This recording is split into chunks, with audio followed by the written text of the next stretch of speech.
Good morning, everyone. Blessed day in the Lord. I'm going to get to one devotion today only because it kind of reflects all the other things that I'm going to talk to you about. Anyway, when I woke up this morning, as soon as I opened my eyes, the Lord spoke to me and he said the word commandeer. So, of course, I have to look it up because I don't rely on my own interpretation of words, because sometimes I think they mean something other than what they truly mean. So I always check to make sure that I have the right definition of the word. So when I looked it up, it said to compel to perform military service.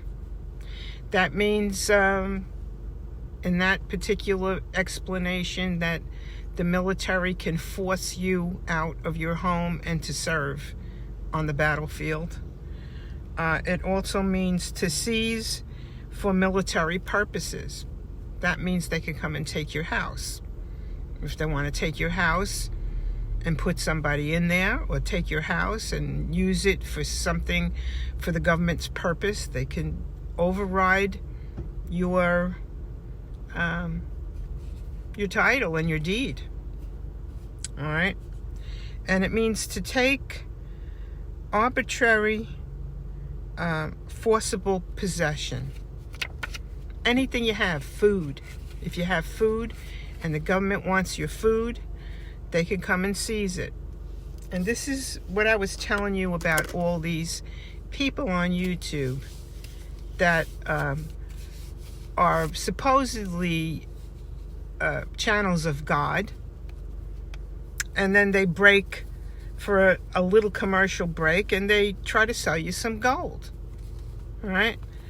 Now this is people don't think logically, you know. They don't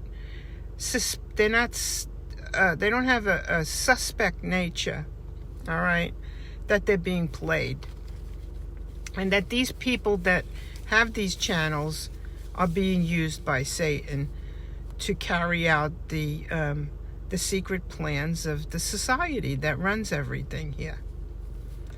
The secret society. So I'm just going to go over this again. First of all, you have to look at our economy and the debt that we have. And everybody complains about the trillions and trillions of dollars of debt that we have. And yet, there's always more money there to send over to a foreign country,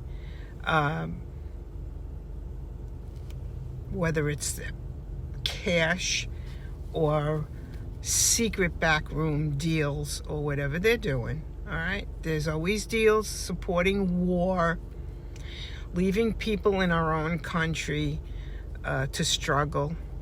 You know, poverty, hunger, all of that never gets fixed. Never. That money is always appropriated to serve their own needs, okay? And the sweat of your back. So, when we look at all of that and we say to ourselves, well, how can the value of our money still be good, you know? How could it? Well, you know, listen, if it's worthless and they're telling us otherwise, all right, this money, if this money isn't worth anything, it isn't worth confiscating, is it? The government wouldn't want to come and confiscate this that is worthless, right? But while we still believe that it's worth something, if we take this and convert it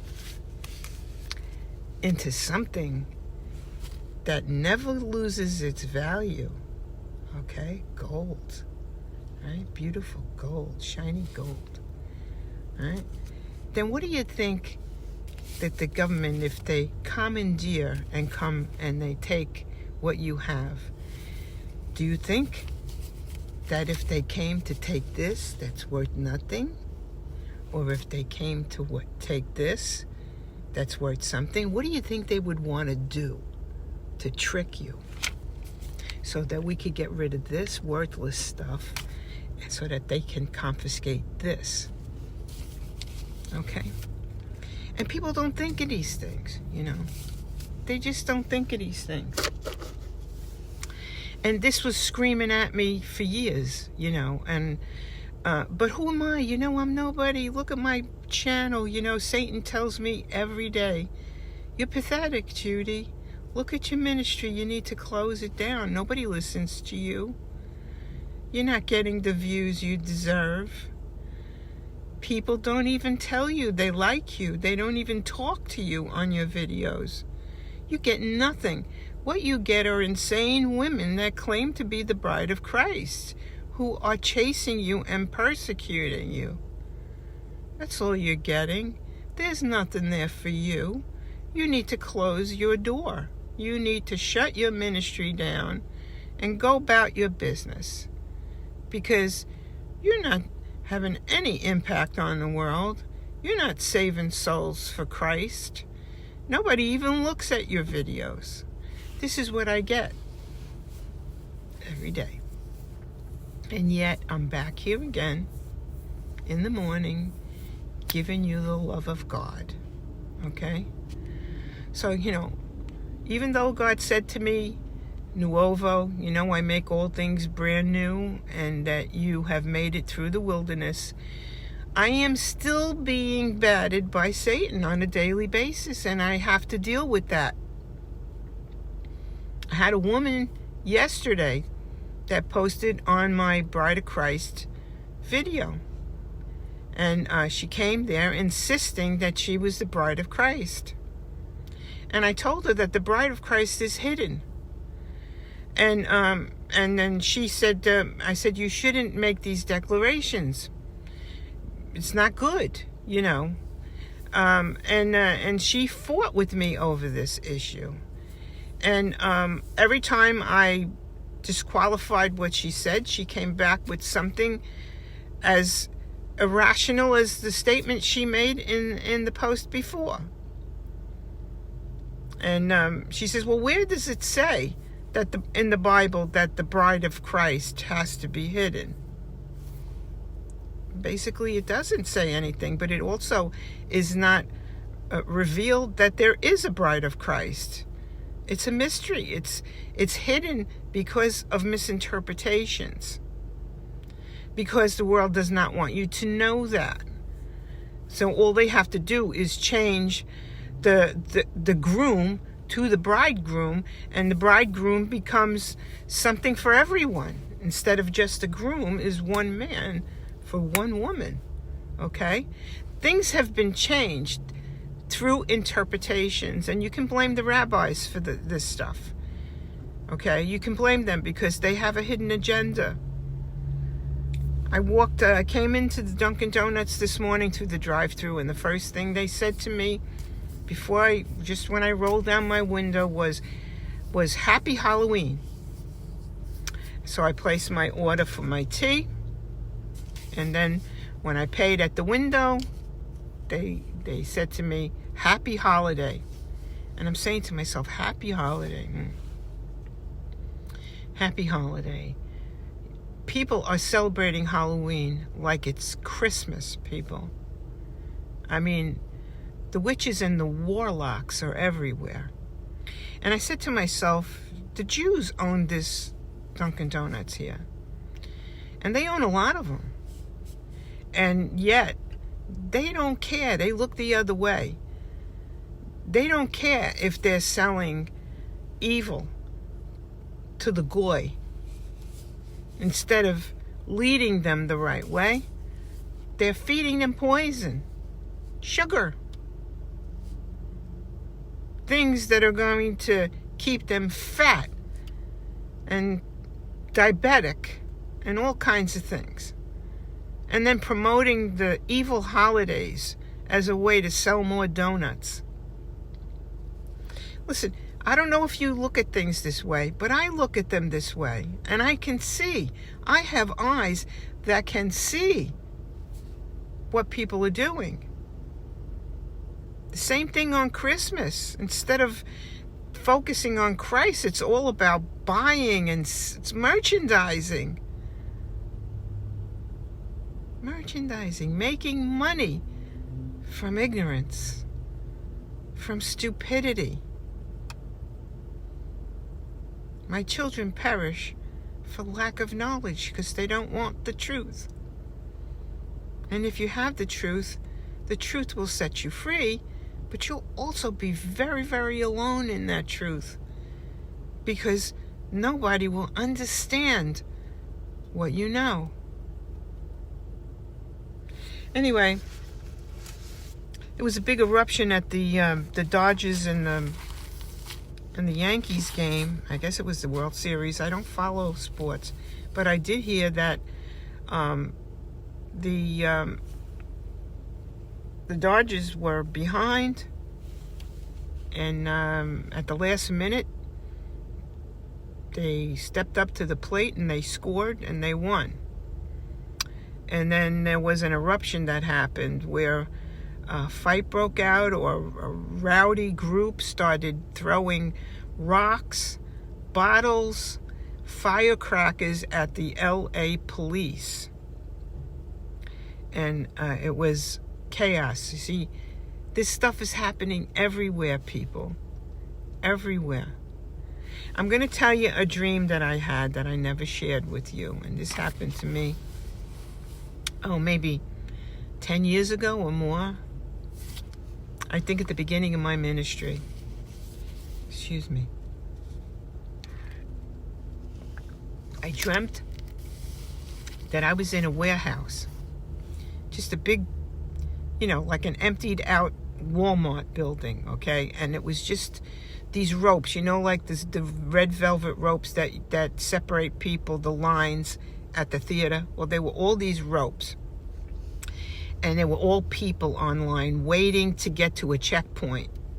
And there were multiple checkpoints. And so I'm standing there with my arms out like this. And I have clothing in my arms. It's like, when you go to prison and they give you your clothes. All these clothes resting in my arms. And I'm standing there. And all of a sudden I'm saying to myself, where is my husband? I'm standing here holding these things, and I'm getting tired of standing here holding this stuff. He was nowhere to be found. So the next thing I know, I get to the checkpoint, and they ask me for my license. And I said, listen, I gave you my license at the last checkpoint. So I took it out, annoyed, and I threw it in front of her.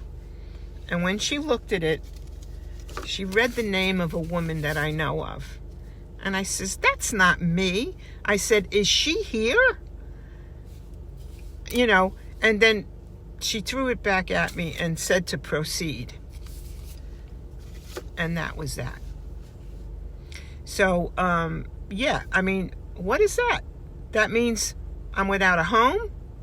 I'm all by myself in some strange building, feeling like I'm being incarcerated for something, or that I'm been captured and like a refugee or something, and now this is my new home and these surroundings. It was horrible. I never told anybody about that dream. Now I've told you. So it makes a lot of sense now when we see what's going on in the world. I mean, I know that was a prophetic dream, and it was a scary dream. So, yeah, I don't know. I had my devotion sectioned off, and I cannot find it now. So I'm not going to read it because I think I probably said enough. But anyway, that's all I have for you today. And, I tried to make sense of everything in my walk. And I know that God, where's my book? God gave me this stuff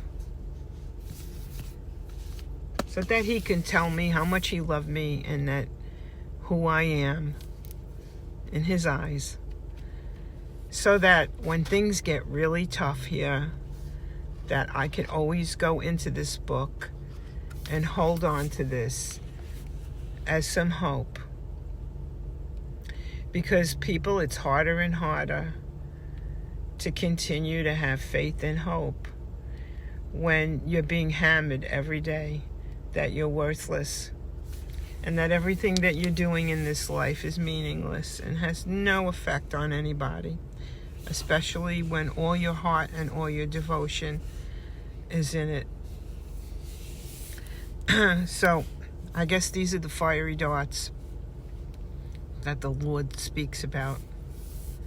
And I thank God that he has given me something to hang on to when the well runs dry. And so that I can always cling to this when everything else is pointing the opposite direction. But that's all I have for you right now. If I find the devotion, I'll be back with it. Okay? But for now, shalom.